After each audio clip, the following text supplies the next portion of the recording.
From the rapid, fast flatlands and cobbles of the north, where we truly put our bikes through their paces, to the lush green hills of the Ardennes, a bike has to be able to do it all. And to show that to you, we are here in Belgium to take you on a tour of Liege-Bastogne-Liege's most decisive climbs. Now, this is a rather grand start here, and believe it or not, this is not our hotel, but what an amazing place to begin this exhilarating journey.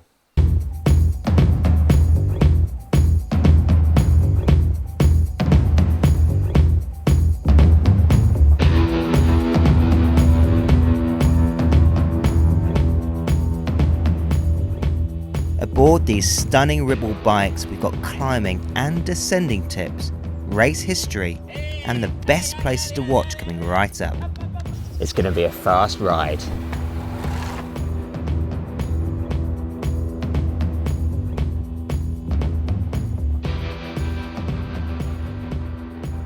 Now, our first climb comes at 176 kilometres into the parkour of Liege-Bastogne-Liege.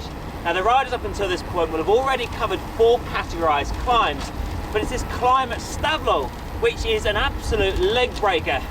It's the Côte de Stockeu, and it's infamous for the Battle of the Bulge.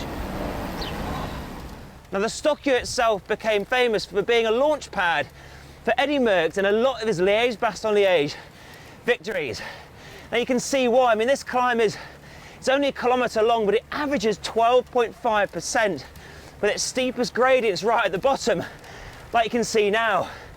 I mean, we're in compact chain sets today. The Strava KOM on this climb is held by Gianni Meersman a little over 3 minutes.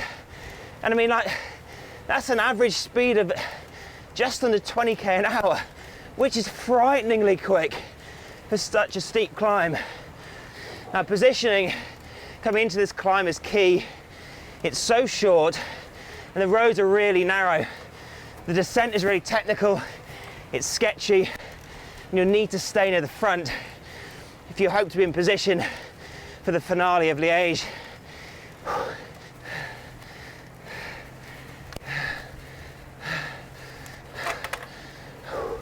Already got the hurt on Sean.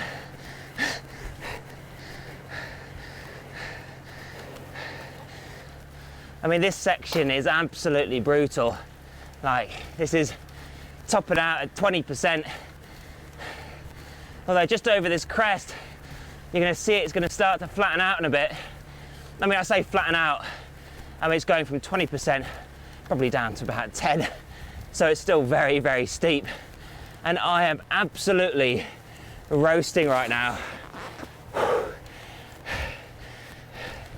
And find out where Sean is. He's making a comeback. Now, the key to riding this climb really quick is to get the effort out at the start. That's where the steepest part is. That's where you're going to make the most amount of ground, saving a little bit for the top when it flattens out to get your speed up. Now, this is only a 3-minute climb. Well, for World Tour riders, it's only a 3-minute climb, but for everybody, nevertheless, it's still an anaerobic effort. That means without oxygen. So you're going to be going full gas, which is pretty much what Sean's been doing all along. How you feeling, mate? I think you're getting your own back from Roubaix, aren't you? Well, you were floating on them cobbles, mate. Definitely not floating up the hills. You're in my terrain now.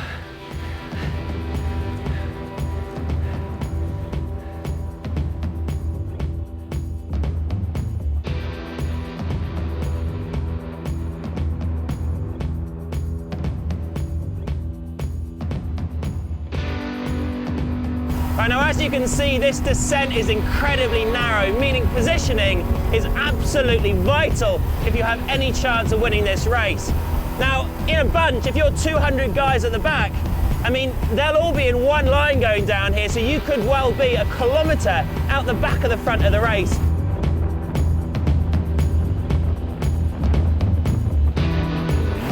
Now, we're coming to the bottom of this descent now. It wasn't very long. I mean, bearing in mind the climb was only a kilometre. We're heading through Stockeu now, and we're heading towards the Col du Rosier.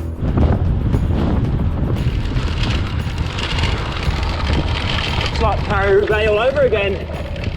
Oh, I thought I was done with the cobbles. Now this climb is very different to what you typically find in the Ardennes. I mean, the Ardennes are renowned for their short, steep climbs, suiting riders like Joaquim Rodriguez, Simon Yates. But a climb like this, at 4.4 kilometers and 5.9% average gradient, all of a sudden, you start to get a different kind of rider come into play. A rider such as Bob Jungels, won last year, much bigger rider, huge amounts of power. Now it is possible as a bigger rider to win Liege, Bastogne Liege. You just have to be clever. Just like in 2005 when Alexander Vinokourov and Jens Voigt crested this climb with a lead on the bunch, and they didn't let up to the finish when Vinokourov won. Now as far as chances are concerned, in this year's race, Sean, who's your money on? Who could do a similar feat to Vinokourov and Voigt? Well, as we've seen already this race season, guys like Alexei Lutsenko, Another Kazakh, are going really strong, and of course, you know, you've got the pedigree there of Vinokourov. There's no doubt that they'll be having talks. And well, I mean, his manager, you know, won the race. I mean, there's not a better person who could tell him how to win Liege, Bastogne Liege. No, exactly. Than the man himself, Vinokourov. Of course, can't rule out his teammate Jakob Fuglsang. Very strong as well. Yeah, he proves himself as one of those guys who can just, you know, ride hard for a long time, which is what a lot of the punchier riders seem to lack on a climb like this. No, definitely, and this is the thing, like there's a fast descent off the back of this, and once you get a gap, that gap opens up very, very quick if there's a lot of disorganisation behind. Now, like any good recon, stopped at the top of the climb for some hot Dienstoffer. It's good, yeah? Yeah, it's our attempt at a Belgian accent. Didn't go very well. I've been riding a different bike to Sean.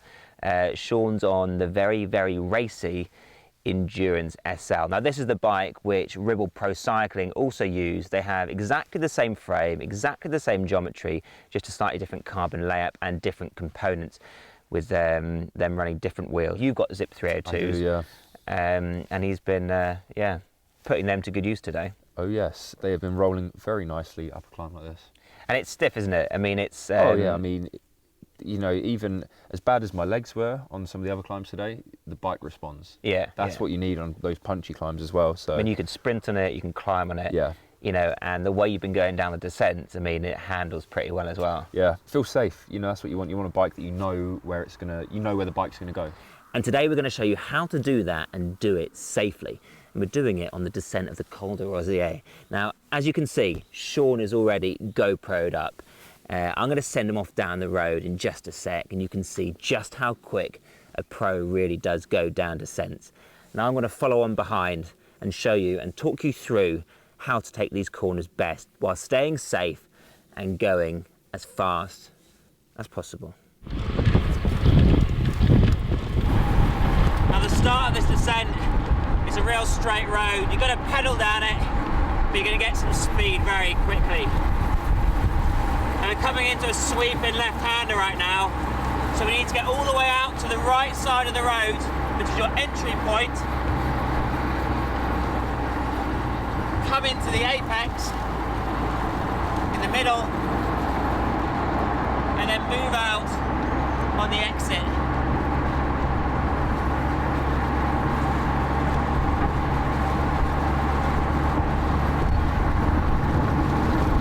It's all about taking the smoothest line possible through any corner, no matter how sharp it is. And whether it's a sweeping bend, or whether it's a U-turn, the same principle applies. So here we've got a U-turn coming up. We're going to move right out to the side, knock off some speed, and then into the apex. And then move out of the exit. And one thing you've got to always remember to do is always look twice as far ahead as you normally would when you're riding on a flat road. Because obstacles come up on you far, far quicker when you're going at fast speeds. And the quicker you can go through these corners, the quicker you can get back up to speed, meaning more energy saved. And believe me, the good descenders, they barely touch their brakes. They only brake when they absolutely have to. So So it's all about pre-planning, knowing your roads, knowing what's coming up a long, long time before you get there. The whole point of recons. Same again, nice tight apex, wide exit.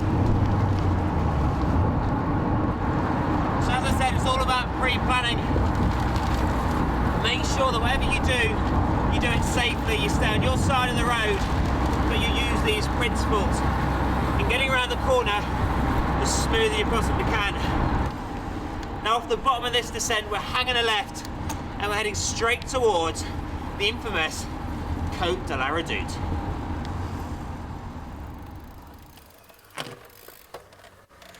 Now right here, this is the beginning of holy ground. That might not be the last climb of Liege, Bastogne, Liege, but the history and the battles which have happened here make it the most famous climb on the route. Could only be one. It's La Redoute. Now the start of this climb is fairly flat as you go through the town, but as soon as you go out and you head towards the motorway bridge, it just gets steeper and steeper and steeper and steeper. It's relentless. It is brutal. I mean, there's none other like this climb. I mean, I've got goosebumps right now riding up this. What about you? Oh, I mean, the history of this climb, the battles that have been, you know, taking place on it, it's a special place in cycling. Now, cycling is a sport full of history. And I mean, there's only one thing which stands out to me. One edition of Liege, Bastogne, Liege, which sits firmly in my mind. That's 1999, VDB, Frank Vandenbroek, solo. Legend. I mean, his name is plastered all over this climb.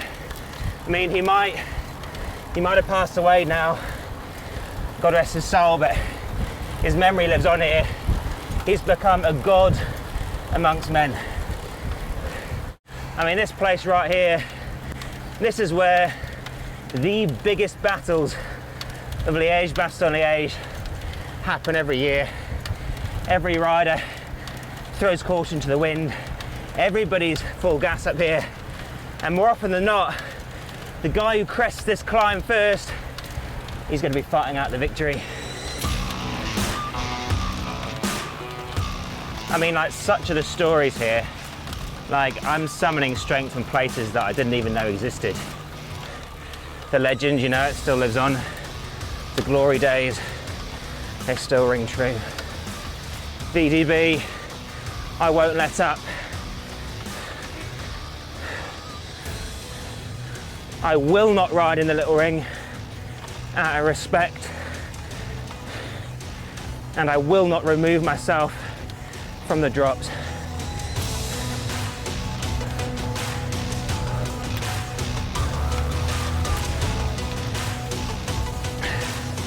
I mean, this climb, it's 2 kilometers, average is 8.9%, maxing out at 13%. I mean, this climb is absolutely savage. I mean, any pro going up the speed that Vandenbroek did that day, you can guarantee you're going to win this race. The crest in the top now, final few hundred meters. This is where it's steepest. This right here is where VDB made his move against Bartoli, dropped him. Last 300 meters, went on to win solo. This right here is where it counts. Like, what beauty. I mean, other than the suffering right now, just full of emotion.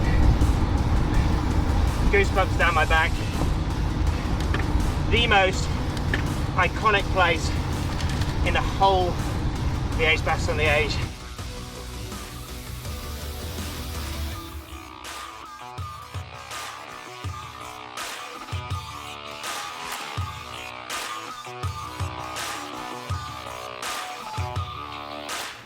That was special, man. That was special. Like, I've still got goosebumps. The climb itself, I mean, It was utterly brutal. Oh yeah. You know, 2 kilometers at an average of 8.9%. Bearing in mind that the start through the town is fairly flat. Coming to the top, you know, you've got pictures of 13% maxing out. It just gets steeper and steeper and steeper and steeper. There's no word for it. I mean, it's like you're being suffocated and strangled. Yeah. You know, it only gets harder. It never gets easier.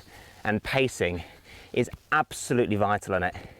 You know, you need to go out hard. I mean, for most people, it's going to be a 6-7 minute effort probably.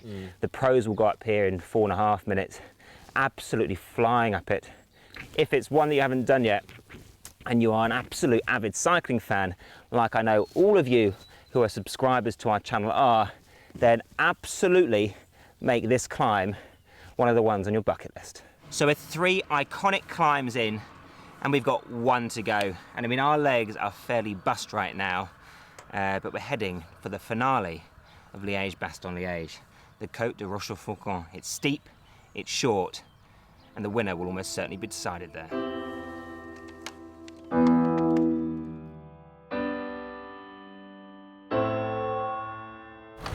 Right, last up is the Côte du Rosier. It's 1.3k at 10.9% average. This comes at 15 kilometers from the finish. I mean, this is the last opportunity for anybody with legs before the sprint to make the difference to hopefully win Liège-Bastogne-Liège.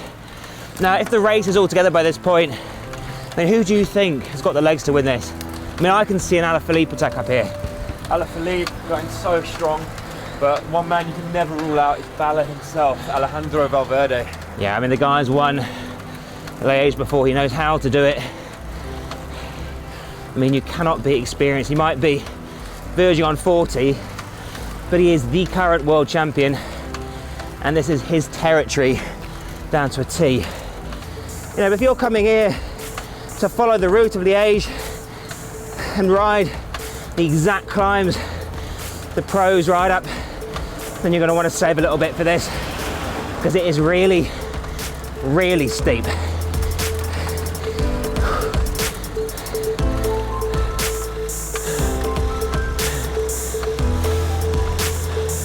I mean, now it's really kicking up. As I said, it's only 1.3k. Our classic specialist, I can hear him struggling. For heavy breathing.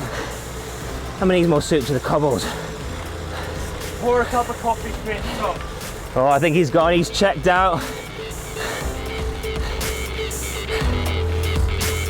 Oh.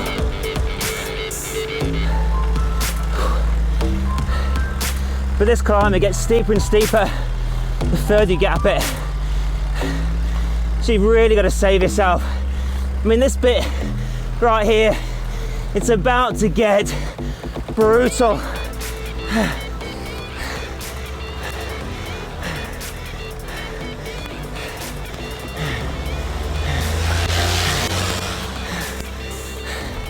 I mean, after almost 250 kilometers, anybody still got power to get up this at the front of the race is almost certainly going to be a favourite on the 28th of April.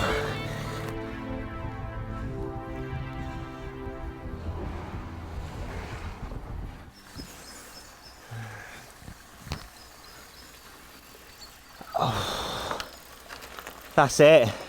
Thank God.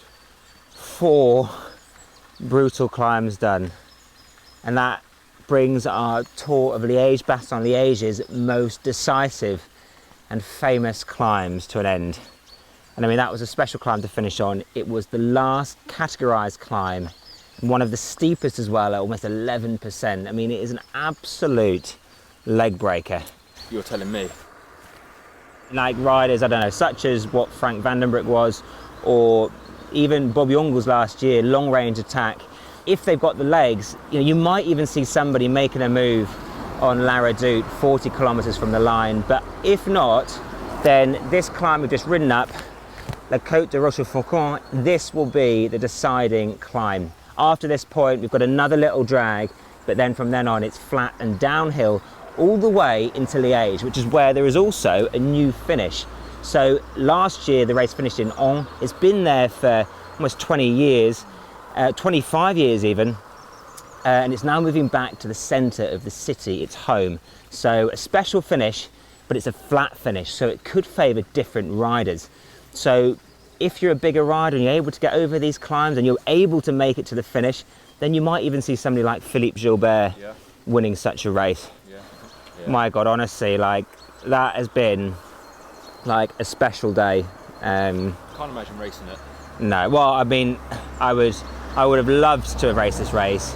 260 kilometres of everything that I love about cycling. Short, sharp, hard climbs, passionate fans. I mean, like, we are in like the country of cycling right now. This is the home of Eddy Merckx. This is the home of the oldest monument of them all, La Doyenne, the old lady, as they say in English.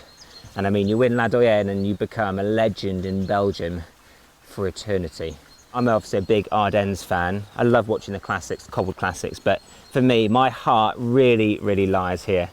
You know, it's been a special day for all of us, for both of us, for both of these bikes. These bikes have got to ride on roads which are iconic.